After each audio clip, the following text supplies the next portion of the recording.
ती 2-2.5 वर्ष फुकट गेली आणि ही 2-2.5 वर्ष विकास कामांवर पुढल्या 5 वर्षात या मतदारसंघाचा टोटल जेवढा असेल नसेल तेवढे प्रश्न मार्गी लागतील. जी क वर्गात येतात त्या क वर्गात सुद्धा निधी आणण्याचं काम केलं.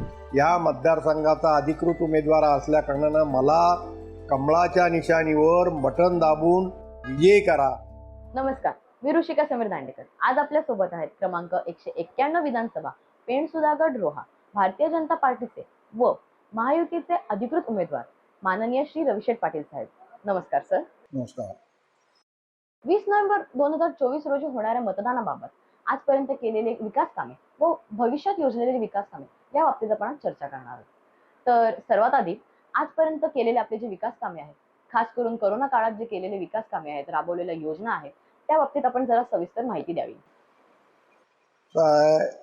19 सालाला हे सरकार बसलं. उद्धव ठाकरे बसल्यानंतर करोना लागला. 2-2.5 वर्ष या करोनाच्या काळात गेले. आपल्या जवळचे अनेक लोक, चांगले लोक आपल्याला सोडून गेले आणि ह्या 2-2.5 वर्षात तसं काय विकास कामं ही ठप्प राहिली. घरातून कुठं बाहेर पडत नव्हतो, एकमेकाला एक माणूस भेटत नव्हता आणि अशा परिस्थितीत 2-2.5 वर्ष जी आहेत ती 2-2.5 वर्ष गेली. त्या 2-2.5 वर्षात जेवढं आपल्याला सहाय्य करायचं होतं, मग ते रेमेडिसिवीर असेल, अन्नधान्याचं वाटप असेल, गोरगरिबांना जेवढं सहाय्य करायचं तेवढं करता आलं आणि ते संपूर्ण काही लोकांकडून घेऊन ते लोकांना वाटप करणं, ते वाटप केले आणि जास्तीत जास्त ह्या मतदारसंघातले ह्या जवळचे लोक आपल्याजवळ राहिले पाहिजेत, त्यांची तब्येत चांगली राहिली पाहिजे, अशा दृष्टीनं ह्या 2-2.5 वर्षात काम केलं. तर आपण आपल्या विभागामध्ये जे सुशोभीकरणाचं काम केलं आहे त्याची जाणीव आपल्या प्रेक्षकांना करून द्यावी.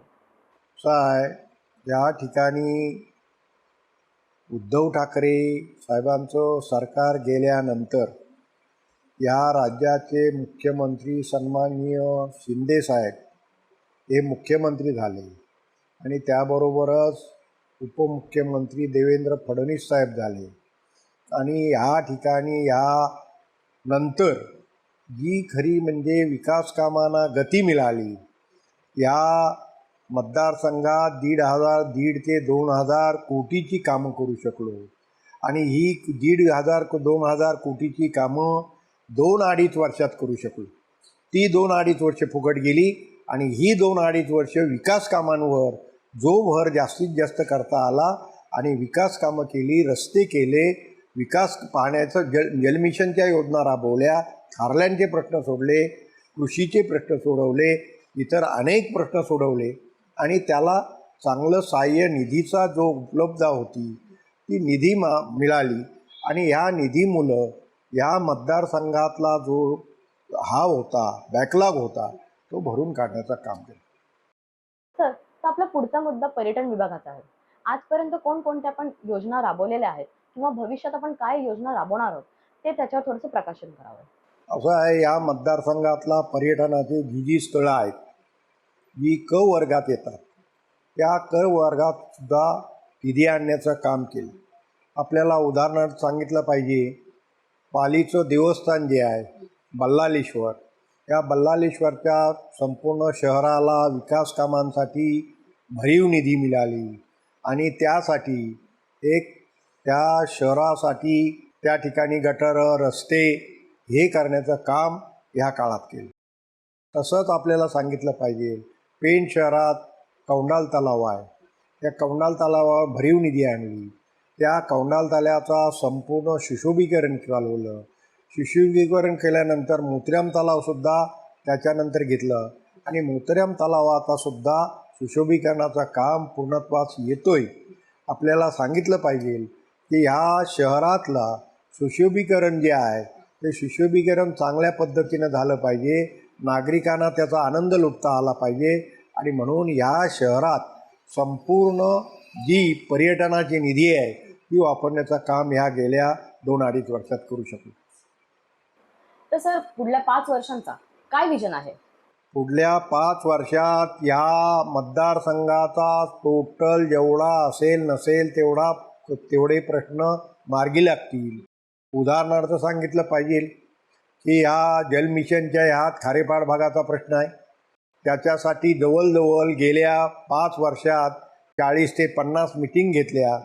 त्या मीटिंग चालू असताना कॉन्ट्रॅक्टर आहे, तर निधी नाही, निधी आहे, तर असं सगळ्या गोष्टी झाल्या. परंतु ही येत्या वर्ष दीड वर्षात त्या खारेपाड भागातला प्रश्न संपूर्ण निकालात निघेल, पाण्याचा प्रश्न निकालात निघेल, रस्त्यांचा प्रश्न निकालात निघेल. या ठिकाणी आदिवासींचे प्रश्न आदिवासींच्या भागातले रस्ते, पिण्याचे पाण्याचे प्रश्न निकालात निघेल. आणि मॅक्झिमम या मतदारसंघातला जो जो बॅकलॉग आहे तो ह्या 5 वर्षात पूर्ण केला जाईल. सर तुम्ही तुमचा मूल्यवान वेळ आम्हाला दिल्याबद्दल धन्यवाद. तुम्हाला येणाऱ्या निवडणुकीसाठी खूप खूप शुभेच्छा. तर आता सर आपल्या जाता जाता आपल्या प्रेक्षकांना, आपल्या मतदारांना काय आव्हान कराल? मी सन 2024चा पेण मतदारसंघातला 191 नंबरच्या मतदारसंघात मी भारतीय जनता पक्षाचा उमेदवार म्हणून आपल्यासमोर उभा आहे. मला आपल्याला आवाहन करायचं आहे की मी या मतदारसंघाचा अधिकृत उमेदवार असल्याकारणानं मला कमळाच्या निशाणीवर बटन दाबून विजयी करा, असं आपल्याला मी आवाहन करतो. तर आज आपण माननीय श्री रविशेठ पाटील साहेबांची भेट घेतली, त्यांच्याशी संवाद साधला. त्यांच्याशी संवाद साधून आपल्याला खूप काही माहिती मिळाली. भेटूया मग पुढच्या व्हिडिओमध्ये. जय हिंद, जय महाराष्ट्र.